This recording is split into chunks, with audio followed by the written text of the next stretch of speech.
So we're in Playa Los Locos, Torrevieja, and we've got some really big news going on. Loads of things happening in the news, and we're just going to get you up to date with everything you need to know. Of course, most importantly, summer's here, and the temperatures hit the mid-30s, touching on 40s. And oh Mercia, they can't cope. There's over 5 million new cars just hit the road in July. So we're going to catch up with everything, so let's go.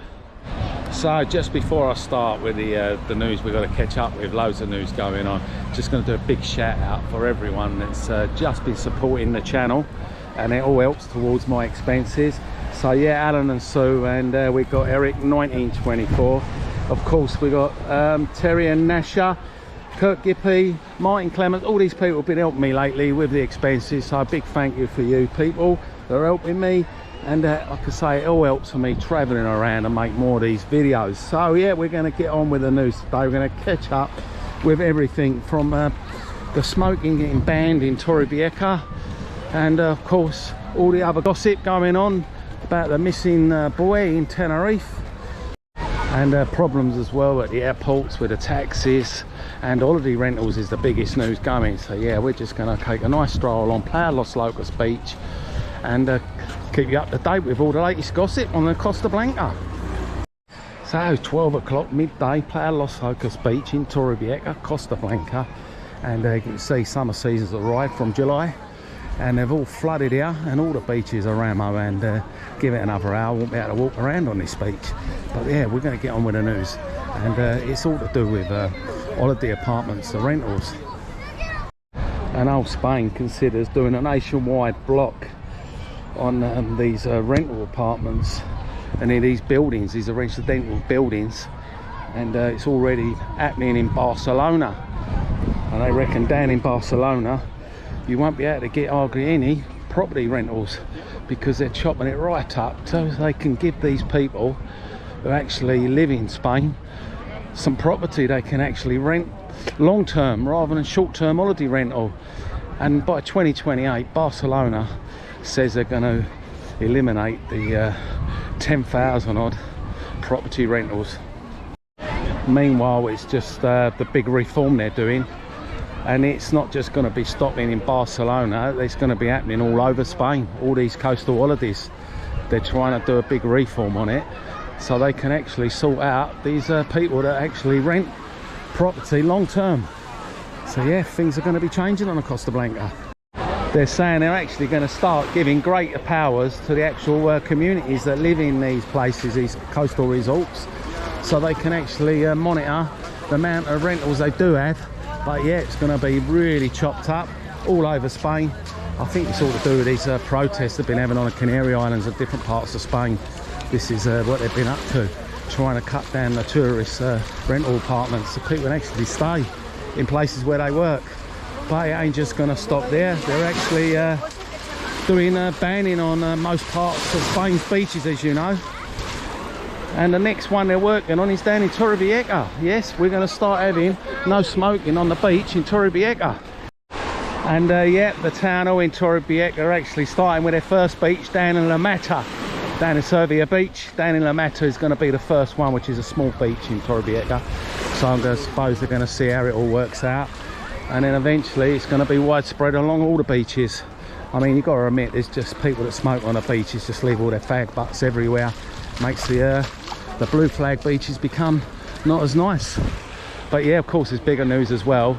In Benidorm, they're actually clamping down. I've mentioned so many times about people on the beach after 11 o'clock at night to 7 o'clock in the morning. They're actually going on beaches now and checking that people are not staying on beaches, and also stopping people that are bringing drinks on beaches, because drinking on the beaches, alcohol, is banned in Spain. So yep, down in Benidorm they're issuing fines from £750 to £1,000, and they started approaching people that are actually having a nice leisurely drink on the beach. But yeah, as you know, it's not to do with the families, it's to do with the lager louts and having drinking on the beach and leaving their cans and bottles, avoiding paying the prices in the bars, which incidentally cheap as chips. I mean, you get a pint of beer for £1.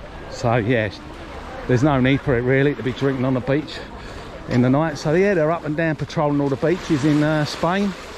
Our Spanish police, they're all right out for the British tourists. And of course we've got the big queues at the airport now. Summer season arrived and it's been happening over the last few weeks. People just can't get taxis at Elche Airport, and it's all to do with the local borough council. They won't give the taxi tendencies to anyone else in the borough, only for the Elche people that have got it signed up. So people are waiting hours and hours to actually get a taxi from the airport, and they won't budge. The Elche council will not budge on this decision.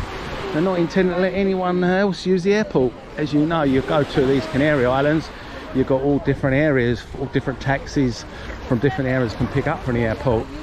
But down in Elche, they're sticking to their guns, and it's causing havoc for all these holiday makers that are coming in. They can't even get a taxi.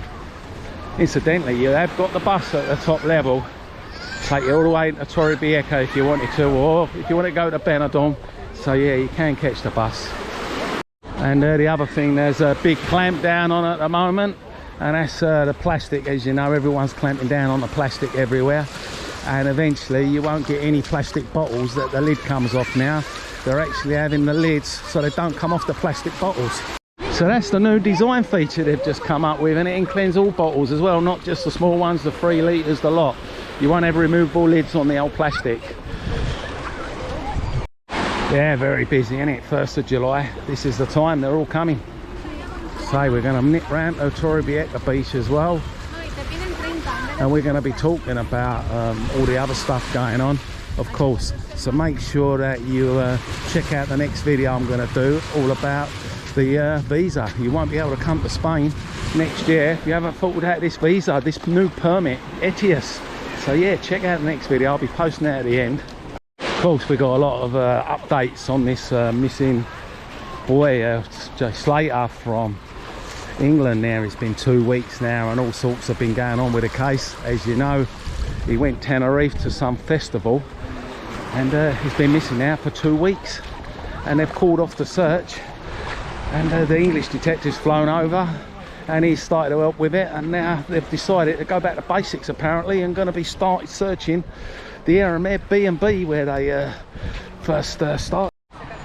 So yeah, this English detective is going to be starting an investigation back to where it all happened. This €40 a night B&B in Masca, which is miles away from where he's staying in Tenerife. So yeah, this Jay Slater has been missing now from the 17th of June, and he was staying at this Airbnb, which was 25 miles away, which he had stayed in after leaving this festival. Incidentally, the people he went with, this Lucy, her name is, and yeah, supposed to be a good friend of Jay's, and the other person didn't attend this festival. They decided to just go around the night he went to the festival in their hire car, and they were actually staying in a very remote place in Tenerife, down in Los Cristianos. It's an apartment which is a 3-star apartment on Paloma Beach complex, and yeah, Brad and Lucy were staying here, and like I say, they didn't attend the festival at all. Just a complex which is just outside Playa Las Americas, which is obviously a very popular resort with all the nightclubs and everything that's in Spain, Canary Islands. So Jay went to this nightclub on his own, and met these 2 people there, a 30-year-old and a 40-year-old bloke, and ended up going back in a taxi to their Airbnb. The next morning he decided to just get the bus and make his way back to his place. But after asking the people in the hotel, they told him where the bus was, and apparently he had just missed the bus, and they saw him walk off into a different direction, into the woods.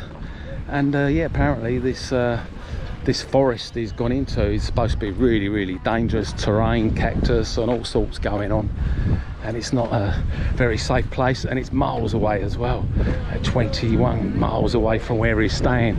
So it's not the route you want to be taking. Best friend who went with him, this Lucy, she gets a phone call to say that he's a bit lost, a bit dry, and needs a drink. He's only got a minute left on his phone, and he's not sure where he is. So she was a bit worried about that he's stuck in the middle of nowhere with nothing on his phone. Asked him to try and do a drop-in location, but it didn't happen apparently, and his battery had died. She called the police. She said the police weren't really interested at first, and then she said, like, you know, it was serious, he's gone missing, he's, you know, he's in the middle of this forest. So apparently they sent out the helicopters and drones and everything. So yeah, moving the story on, been missing a few days now, and it turned up on the Monday. He got spotted on some grainy camera in another area. Gets seen on this captured picture down in Santiago de Tiende, and this was like 6 o'clock at night. They're pretty sure it was him.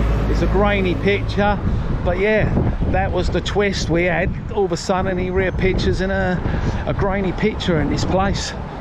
So from 7:30 AM out in this rural B&B where he was staying, they captured a picture of him on Snapchat having a cigarette, and then before you know it, 8:50, friend gets a call, 1% on a battery, dry, lost, don't know where they are, getting reported missing to the police. And then on the Monday, it gets seen on a grainy image, and that was in Masca, which is literally 4 miles away from where he was staying in the Airbnb.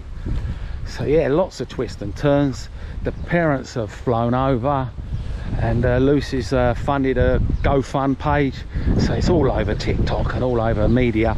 I just think there's a funny little story going on here. They don't know if it's all been set up, because he's been portrayed as a real bad boy. Apparently he's had an axe and hit over someone, going to call, and so yeah, there are all stories circulating. He might have set up the GoFund page himself, which incidentally it's been creeping up all the time, up to 40,000, and the mother's drawing the money out, and she's saying it's to get people to come over because the search has been called off. She's saying it's her expenses to fly people over to continue with the search, and yep, and the search has just been called off. So yeah, the money's being withdrawn. Lots of fairy stories going on, whether people took revenge and took him away, been kidnapped, because the 2 blokes they actually met at the festival has been allowed to fly home. So yeah, the British police are not happy why they were allowed to go. They were questioned up to Monday. They went home on Tuesday back to the UK.